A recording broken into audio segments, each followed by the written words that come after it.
Yo, yo, yo. What up, what up, what up? What's going on? Hope everybody good. And hope you guys are plenty stocked up on all your supplies for this epic pandemic that's going around right now.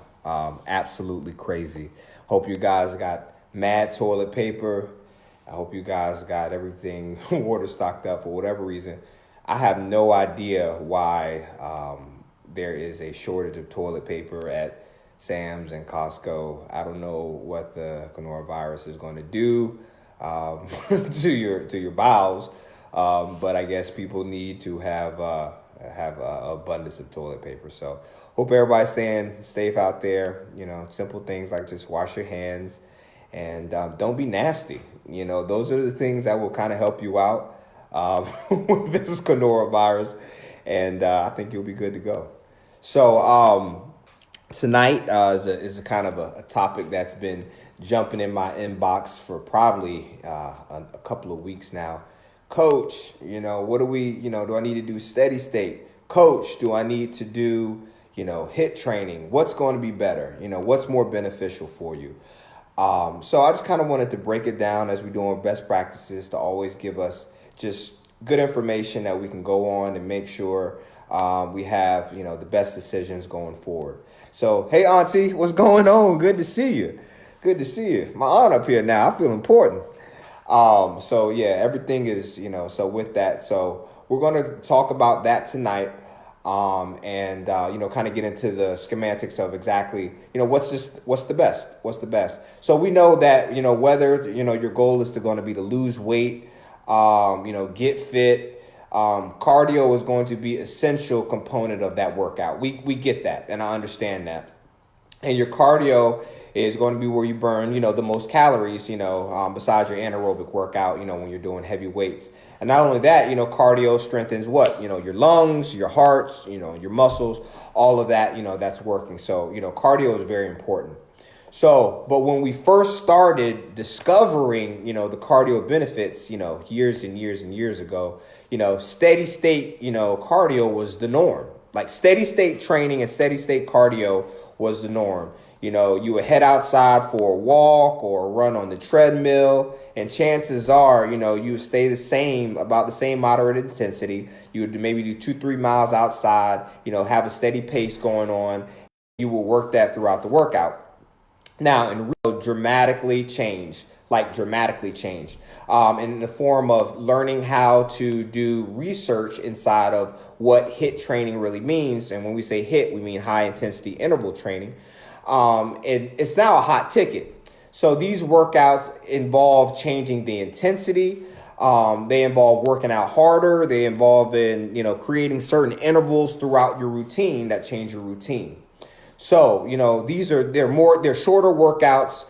They're more intense. They maximize your results when minimizing the amount of time you have to spend working out. So people, because of their busy schedules and their busy lifestyles, have really kind of changed over to HIIT. And it sounds like HIIT is great. It even sounds like it's better than steady state, right?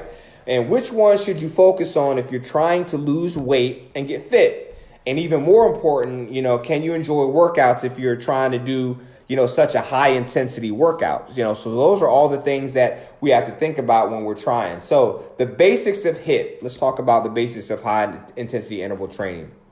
It simply involves, and we're not going to make it complicated at all. It simply involves pushing your body well out of its comfort zone from anywhere from 5 seconds to 8 minutes. So again, that's, pushing you out of your comfort zone and elevating your heart rate from anywhere from 5 seconds to 8 minutes is kind of the general definition of that. So depending on the workout and what you're specifically doing.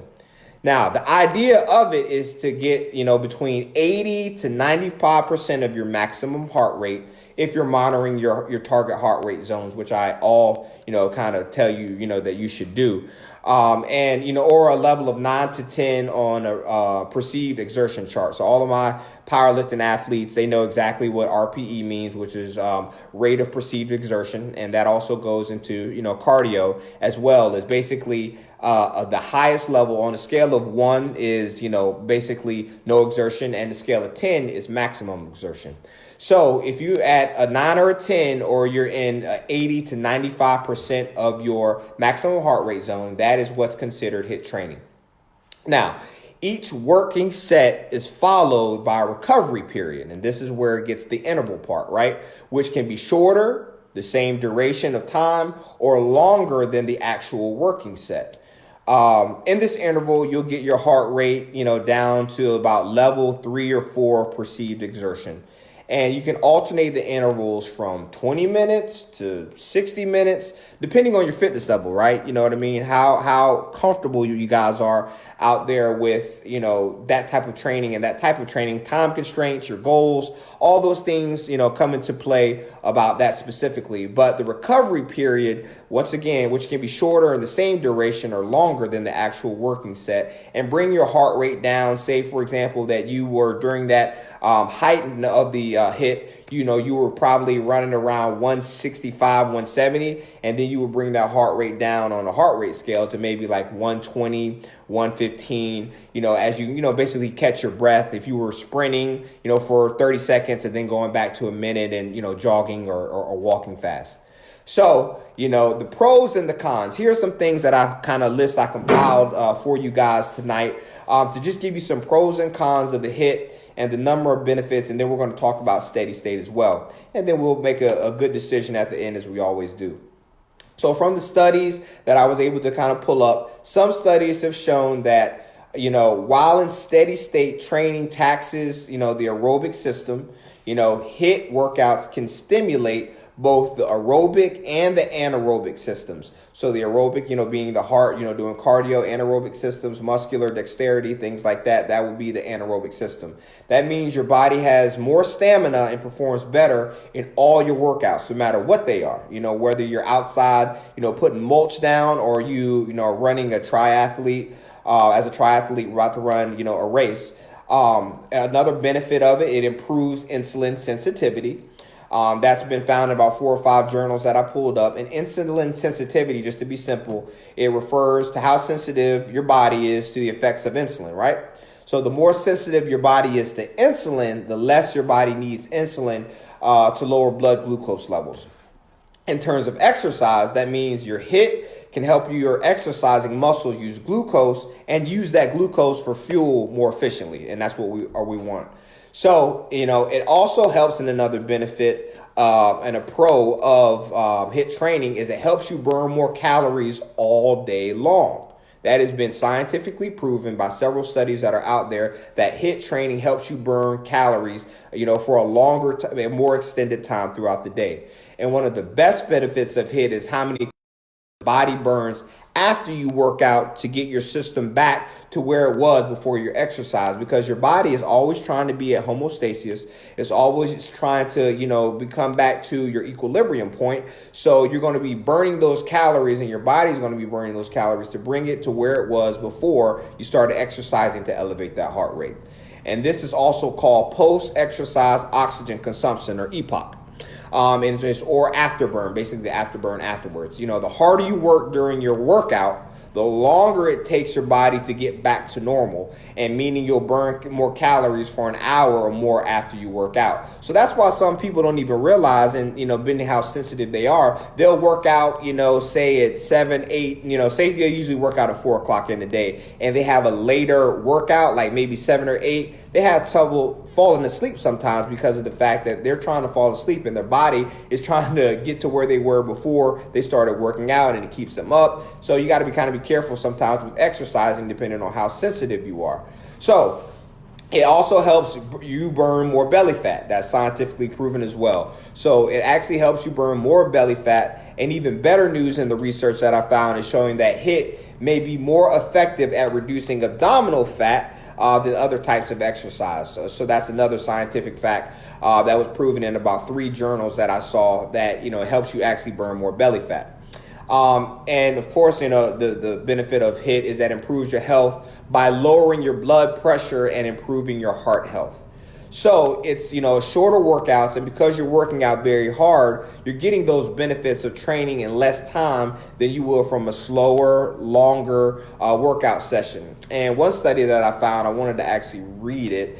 One study published in the Journal of Sports Science and Medicine showed that as few as 3 10-minute sessions a week can make your body more efficient at delivering oxygen to your body, as well as improving your metabolic health. That's huge. Now, let's talk about the drawbacks to everything there is. You got the pros and then there's the cons. So here's a few cons that I found out from about 3 or 4 journals about the drawbacks of HIIT. So it can be extremely uncomfortable. While you can modify the workouts to fit your fitness level, the idea is to get out as far of your comfort zone as you can. And it isn't really great for beginners. So if you are just starting out, never have done a training routine, never have done a workout routine, and you're coming from a more sedentary lifestyle, HIIT is probably not going to be where you want to start. You should build a strong foundation first of basic cardio before trying any type of HIIT. It also has an increased risk of injury. High intensity interval exercises like sprints, plyometrics, and I've had some athletes over the years that's taken some spills on that box, and they've been athletic.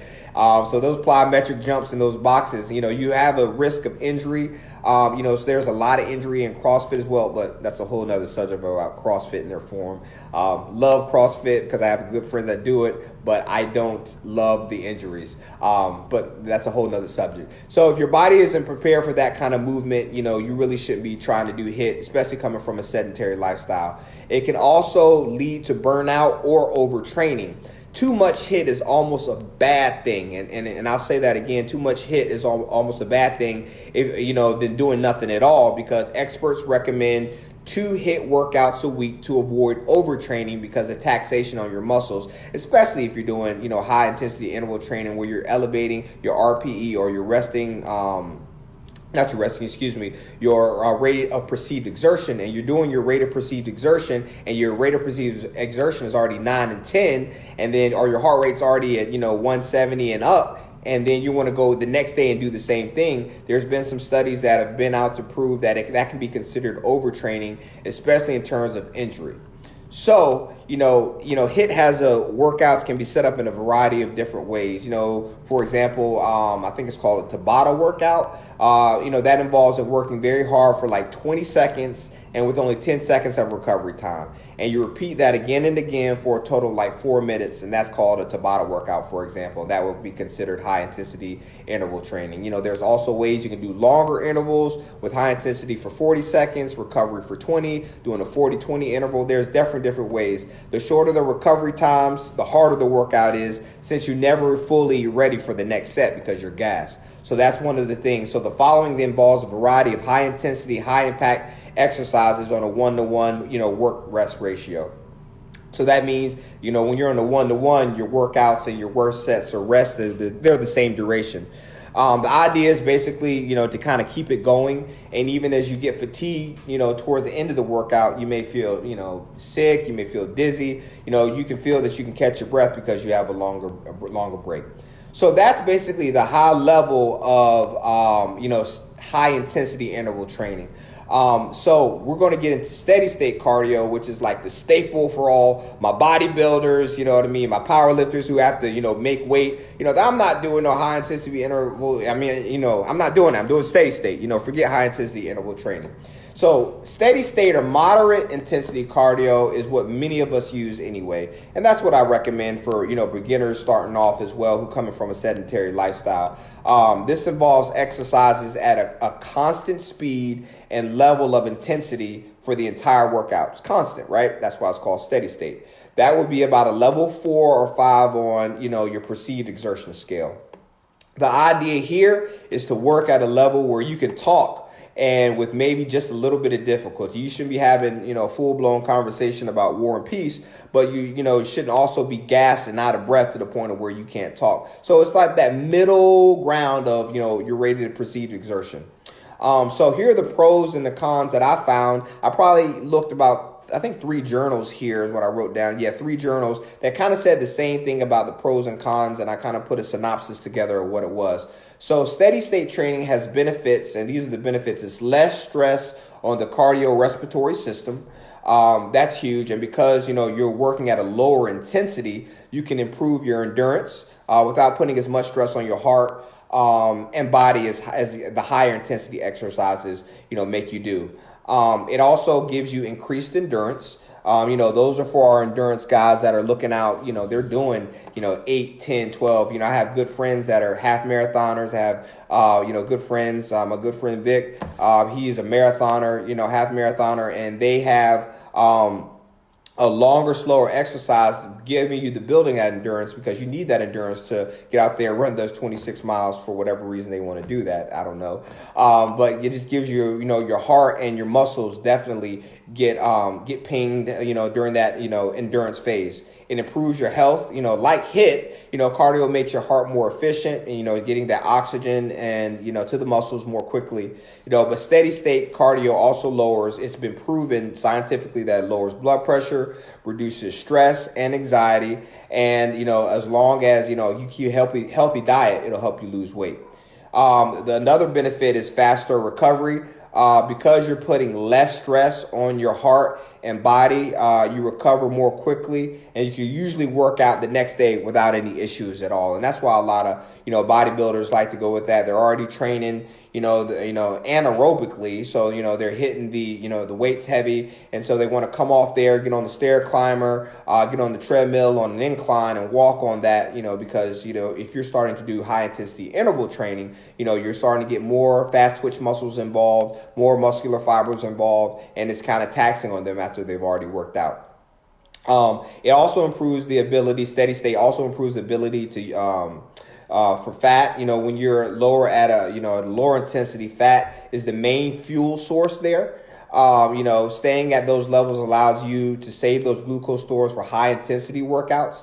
And that doesn't necessarily mean you burn more fat. It's just your body is in the better, for using the fat as fuel during your workout. It increases slow twitch muscle fibers. Slow twitch muscle fibers, from a steady state are more efficient at using oxygen, which I found, which actually I didn't know, to generate that energy, so you can go for a longer period of time. This improves your aerobic metabolism, which is essentially how your body creates energy. So I'm more enjoyable. Part of the reason why people, stick with the exercise is that on some level we like it, or at least we can tolerate it. It's more comfortable, honestly, to work at a lower level of intensity. I mean, honestly, than it is at a higher level of intensity. Some exercisers may quit after too much intense cardio. You've never really done, a full, high intensity routine, and you just jump into it. And people are like, oh no, no, this is not going to work. And then after 2 or 3 days, they kind of quit, when they should be starting off just simple things like walking and learning how to properly run in that steady state is where I suggest really most of my beginners, start at. Some of the disadvantages I found of steady state cardio is the time factor, right? Like if you're trying to lose weight, you have to work out for long periods of time if you want to burn enough calories. And, the risk of overuse injuries, doing the same motions over and over can lead to repetitive stress injuries unless you do plenty of cross training, which is supplementing it with high intensity interval training. And boredom, right? Like there's been many times that I've been preparing for a show and getting ready, to step on stage. And, I am dreading stepping on that treadmill for 30, 45 minutes. It is just, you've trained heavy, you train hard, you're already in a caloric deficit, you're already depleted, glycogen stores are low, and then you get on there and you're bored out of here. I don't care if you got movies on, and back in the day, there was not even any movies. We didn't have, Netflix when I first started, competing, and, everyone is going to cut out for long, slow workouts. Not everyone is cut out for that, especially if the weather is bad and you have to get on a treadmill, the stationary bike, or other cardio machines. For me, dreading just walking on a treadmill for 45 minutes, it's just, nah. That kind of workout can feel boring and it gets tedious at times, to be honest with you. And also another disadvantage or a con of steady state is that, you hit weight loss plateaus. Doing only steady state cardio workouts without changing things up to include HIIT can lead to a plateau, and it will lead to a plateau. You need to challenge your body with new and different activities. And I got you, Shell. It does take your breath away. I honestly get it. But high intensity, but not changing it to after steady state will constantly, making changes doesn't really help you get stronger at all. So, should you do HIIT, steady state, or both? Of course, we know the answer to this is definitely doing both, but you got to keep in mind your level of being able to exercise, what level that you're currently at as far as fitness wise.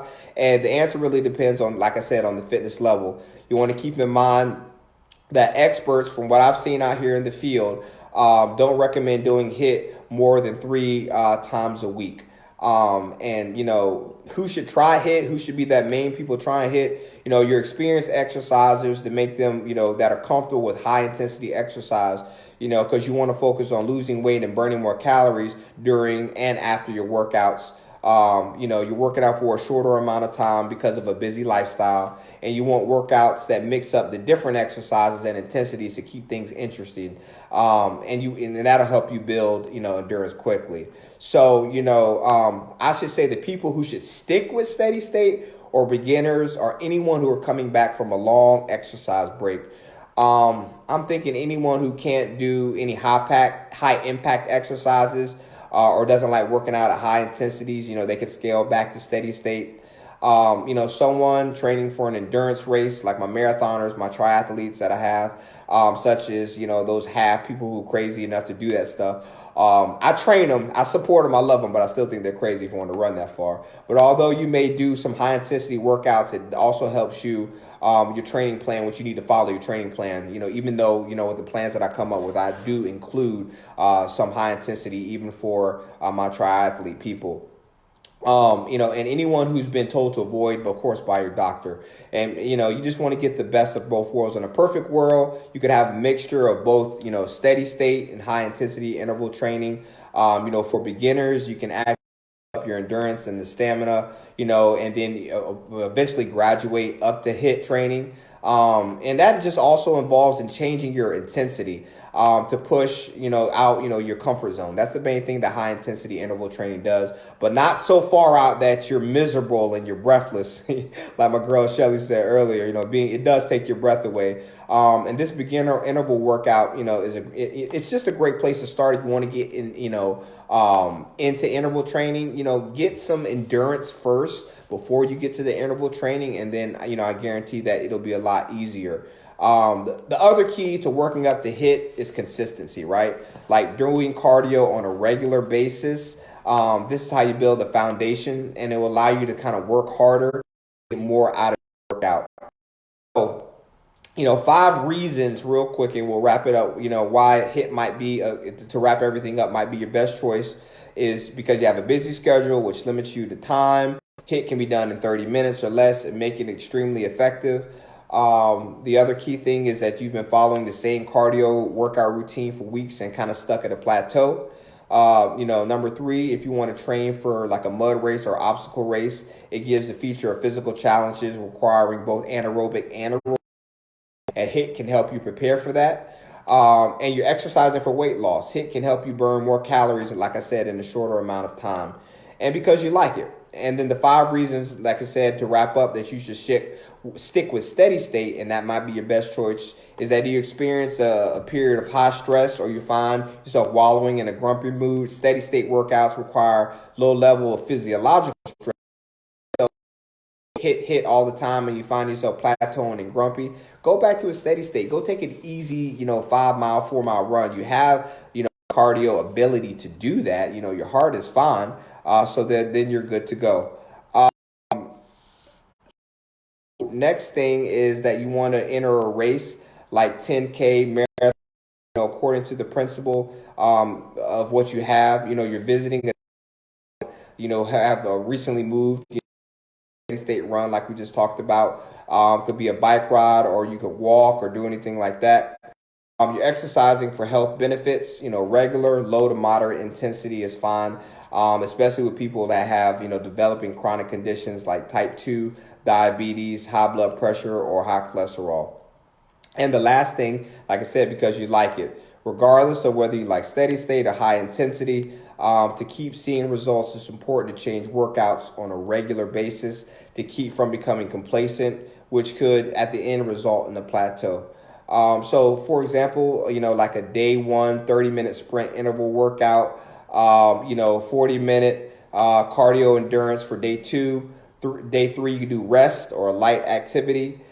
Day four, 25-minute, Tabata cardio. 30 or more minutes of moderate cardio, like, walking or doing anything like that.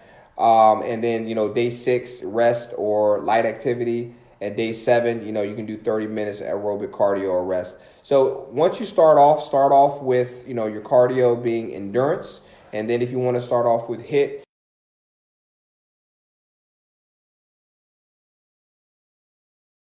if you're plateauing.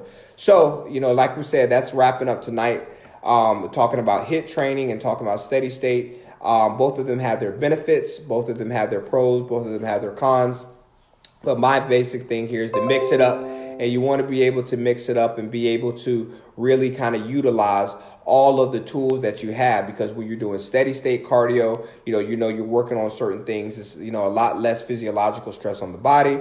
Also too, when you are working out, high intensity, you got to realize that you're losing a lot more muscular fast twitch muscles, and a lot of those things add up with pressure over time. So you really want to make sure that you're utilizing, your best foot forward when you're utilizing both. Get the best of both worlds. There's nothing wrong with taking a time off of HIIT, going to go do a 5 or 6 mile run, or you've been doing a 5 or 6 mile run for 3 weeks now. Then you should go grab a high intensity interval training. It's going to elevate your heart rate. It's going to give you a different attack of stamina on your body. So there's definitely utilize both. But my main concern in suggesting high intensity interval training is that have a good foundation first. Be able to make sure that you can, train to that aptitude, because it's tough, right? You're going at a RPE or a rate of perceived exertion of 9 to 10, or 85%. That's difficult, right? Like I said, it will take your breath away. And some people just like to do it at a longer pace. So once again, thank you guys always for your support. I hope this was very educational for you. You guys continue to support is overwhelming. And thank you so much for tuning in. Please, keep the topics coming in. It helps me, get sharp and continue to stay sharp, researching these different topics of what's going on. So if any new topics come up that you want me to discuss, please leave them below or, shoot them to me privately. And we're going to continue to, getting better together. So we learned tonight about high intensity interval training versus steady state, the pros and cons of each and what's going to be best for you. So always salute you guys. Time to bleed as always. Team Best out.